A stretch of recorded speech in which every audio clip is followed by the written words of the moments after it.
Good morning, students. Today we will study The Thief's Story by Ruskin Bond from our supplementary English book.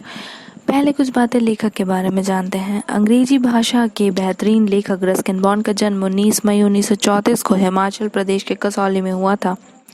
अब तक bond ने 500 से ज़्यादा कहानियाँ, उपन्यास, संस्मरण और कविताएं लिखी हैं, जिनमें से अधिकतर बच्चों के लिए हैं और जो आज भी काफ़ी पढ़ी जाती हैं। उनके द्वारा लिखी कुछ प्रसिद्ध किताबें जैसे the room on the roof, the blue umbrella, Delhi is not far, roads to Mussoorie etcetera.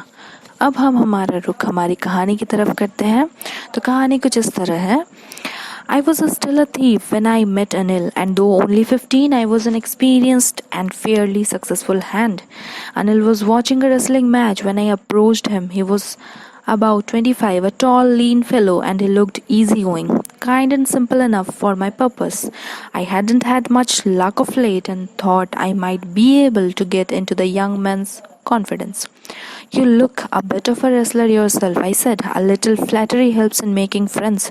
So do you, he replied, which put me off for a moment because at that time I was rather thin. Well, I said modestly, I do wrestle a bit. What's your name? अब इसका अर्थ। मैं उस समय भी एक चोर था जब मैं अनिल से मिला, और यद्यपि मैं केवल 15 वर्ष का था, मैं एक अनुभवी और काफ़ी सफल चोर था। अनिल एक कुश्ती का मैच देख रहा था जब मैं उसके पास पहुंचा। वह लगभग 25 वर्ष का, लंबा, दुबला पतला और मेरे उद्देश्य के लिए पर्याप्त लापरवाह सा दयालु और साधारण व्यक्ति था। कुछ समय से मेरी किस्मत अच्छी नहीं थी और मैंने सोचा कि शायद मैं इस नवयुवक का विश्वास प्राप्त कर सकूंगा। तुम स्वयं भी एक पहलवान लगते हो, मैंने कहा। थोड़ी सी चापलूसी दोस्त बनाने में मदद करती है।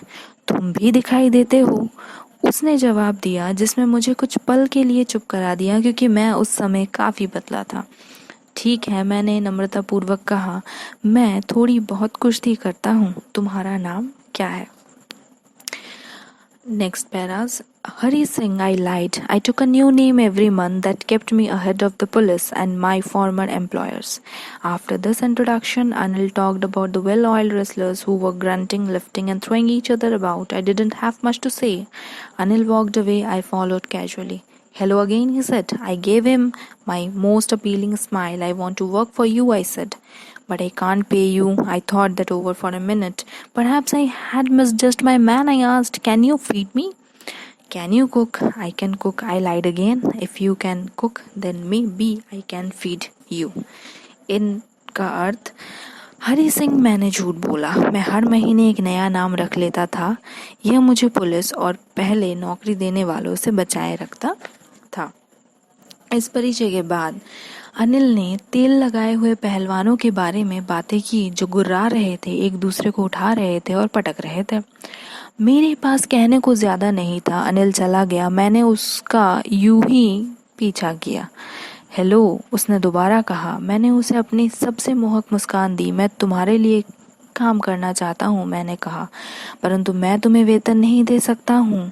मैंने 1 मिनट तक सोचा। शायद मैंने मेरे आदमी को गलत समझा, अर्थात शायद मुझसे सही आदमी को पहचानने में भूल हुई थी। मैंने पूछा, क्या तुम मुझे भोजन खिला सकते हो?